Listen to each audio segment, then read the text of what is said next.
31 अगस्त 2025 को Indian prime minister Narendra Modi और Chinese president Xi Jinping की मुलाकात हुई तियानजिन में एससीओ समिट के दौरान। ये मोदी का चाइना का पहला विजिट है 7 साल के गैप के बाद, और मैसेज क्लियर है, दोनों कंट्रीज़ अपनी पुरानी हॉस्टिलिटी के बावजूद अब एक नई शुरुआत दिखाना चाहते हैं। इस मुलाकात की टाइमिंग भी इंटरेस्टिंग है। अमेरिका ने रिसेंटली हैवी टैरिफ्स इंडिया पे लगाए हैं, चाइना आउटरीच कर रहा है और दोनों मुल्क अपने 75 साल के डिप्लोमेटिक टाइज मार्क कर रहे हैं। इस मुलाकात के दौरान दोनों लीडर्स ने एग्री किया कि बॉर्डर डिस्प्यूट पूरी रिलेशनशिप को डिफाइन नहीं करेंगे। 2024 के डिसएंगेजमेंट के बाद एलएसी रिलेटिवली काम है। एक नया बॉर्डर मैनेजमेंट एग्रीमेंट साइन हुआ है और कैलाश मानसरोवर यात्रा दोबारा ओपन कर दी गई है। इस दौरान प्रेसिडेंट शी ने अपनी पुरानी लाइन रिपीट की थी, the dragon and elephant must dance together. इस मुलाकात में सबसे ज़्यादा फोकस ट्रेड पर था।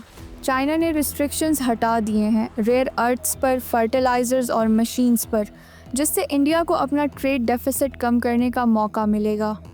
और क्योंकि ये सब कुछ अमेरिका के टैरिफ्स के बाद हो रहा था, ऑप्टिक्स ये थे कि इंडिया और चाइना एक तरह से यूनाइटेड फ्रंट वेस्ट के अगेंस्ट दिखाना चाहते हैं। टूरिस्ट वीज़ाज़ और पिलग्रिमेजेस फिर से रिज्यूम हो रही हैं। इवन बात हो रही है कि चाइनीज़ ऐप्स जैसे कि टिकटॉक वापस इंडिया आ सकते हैं। इस समिट के दौरान ग्लोबल लेवल पर दोनों ने एक मल्टीपोलर वर्ल्ड ऑर्डर सपोर्ट किया है। मोदी ने चाइना के एससीओ चेयरमैनशिप को एंडोर्स किया और शी ने इंडिया के ब्रिक्स समिट 2026 को बैक किया।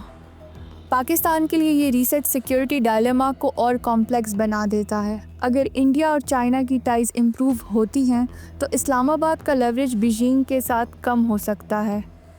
सीपैक की सेंट्रलिटी डाइल्यूट हो सकती है, और अगर इंडिया चाइना बॉर्डर स्टेबलाइज हो जाता है तो न्यू दिल्ली अपनी स्ट्रेटेजिक फोकस और रिसोर्सेज पाकिस्तान की तरफ शिफ्ट कर सकता है।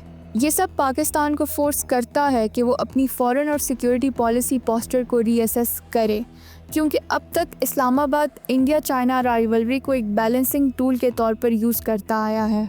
So what could be the implications of this meeting? India China के लिए रीसेट फ्रेजिल है, डिस्प्यूट्स फ्रीज हुए हैं, सॉल्व नहीं। रीजन के लिए एससीओ और ब्रिक्स की इम्पोर्टेंस बढ़ सकती है और क्वाड वीकन हो सकता है। और ग्लोबल पॉलिटिक्स के लिए दोनों कंट्रीज़ अपनी स्ट्रेटेजिक ऑटोनॉमी दिखाना चाह रही हैं अगेंस्ट यूएस डोमिनेंस।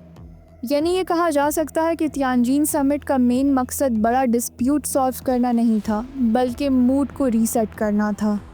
इंडिया ने शो किया कि वो यूएस टैरिफ्स के बावजूद अपनी ऑटोनॉमी मेंटेन कर रहा है। चाइना ने प्रूव किया कि वो अब भी एशिया में ब्रिजेस बिल्ड कर सकता है despite tensions with the West. तो अब सिचुएशन ये है कि ड्रैगन और एलिफेंट दोबारा से डांस फ्लोर पर वापस आ गए हैं, लेकिन ये डांस कितनी देर चलेगा या फिर दोबारा क्लैश में बदल जाएगा, ये डिपेंड करेगा कि दोनों अपने डिफरेंसेस को कितनी केयरफुली मैनेज करते हैं।